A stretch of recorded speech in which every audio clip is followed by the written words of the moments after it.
আর এই মুহূর্তে সরাসরি চলে যাব আমাদের প্রতিনিধি সুকান্ত মুখোপাধ্যায়ের কাছে। সুকান্ত, গতকাল রাত 1টা থেকে টানা তুমি এই খবরে রয়েছো, গোটা উদ্ধার কাজ চোখের সামনে তুমি দেখতে পাচ্ছ। গতকাল রাত থেকে আজ সকাল পর্যন্ত চিত্রটা কতটা বদলালো?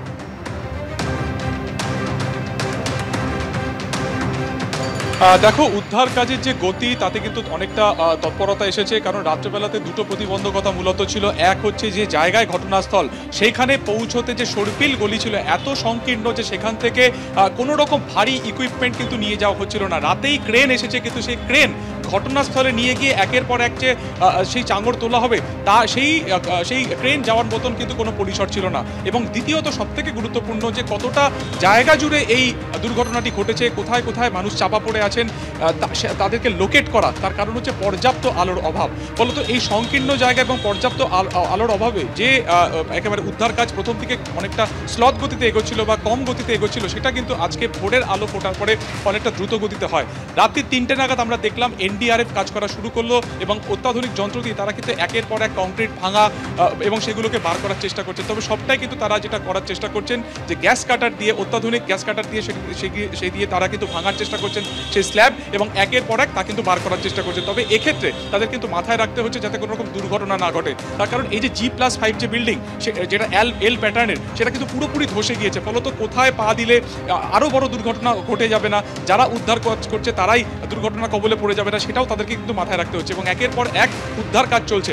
আমরা রয়েছি ঘটনাস্থল থেকে 500 মিটার দূরে যে নার্সিংহোমে, তুমি দেখতে পাচ্ছ কলকাতা পুলিশের কর্পস ডিসপোজাল ভ্যান ইতিমধ্যে এখানে আনা হয়েছে। যে দুজন মারা গিয়েছে, যে দুজন মহিলা মারা গিয়েছেন, একজন 47 বছর, একজন 55 বছর, তাদের দেহ এই কর্পস ভ্যানে করে নিয়ে যাওয়া হবে কিন্তু ময়নাতদন্তের জন্য।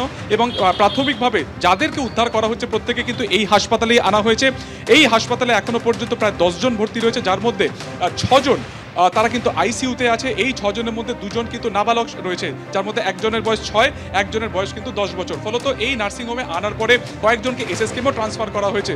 এবং যুদ্ধকালীন এই তৎপরতাতে কাজের পাশাপাশি কিন্তু প্রশ্ন উঠছে যে কিভাবে এই যে অত্যন্ত সংকীর্ণ জায়গা সেখানে একের পর এক বিল্ডিং তৈরির অনুমতি কে দিয়েছিল।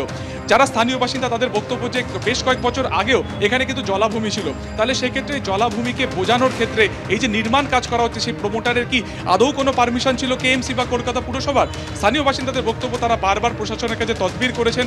134 নম্বর ওয়ার্ডে হয়েছে, প্রশাসনের কাছে তারা গেছেন, কিন্তু কখনোই কিছু হয়নি। কিছুক্ষণ আগে আমরা একজনের বাড়িতে ছিলেন, কিশোর পাত্র, তার বক্তব্য যে যখন G+4 ছিল কিছু মাস আগে হঠাৎ করে তার উপরে আরও একবার একটা স্ল্যাব দেওয়া হয়, আরও একটা ছাদ ঢালাই করা হয় এবং তখনও কিন্তু তারা প্রতিবাদ করে, কিন্তু প্রমোটার কোনো কথা শুনতে চায়নি। তাই তার ভিত্তিতে তদন্ত কিন্তু শুরু হবে। বা প্রশ্ন উঠছে যে সামগ্রী ব্যবহার করা হয়েছে সেটা কি নিম্নমানের সামগ্রী ছিল? এরকম একাধিক বিষয় কিন্তু সামনে আসছে। এবং 3টি ঘরের ওপরে এই চাঙড় পড়েছে, এছাড়া আনুষঙ্গিক আরও একাধিক ঘর মানে কার্যত ভেঙে গিয়েছে। তাই আজকে সকালে প্রাথমিক বা প্রায়োরিটি যেটা হচ্ছে যে উদ্ধার করা এই চাঙড়কে তুলে সেখানে কেউ জীবিত রয়েছেন কিনা বা কেউ আটকে রয়েছেন কিনা সেটা দেখা।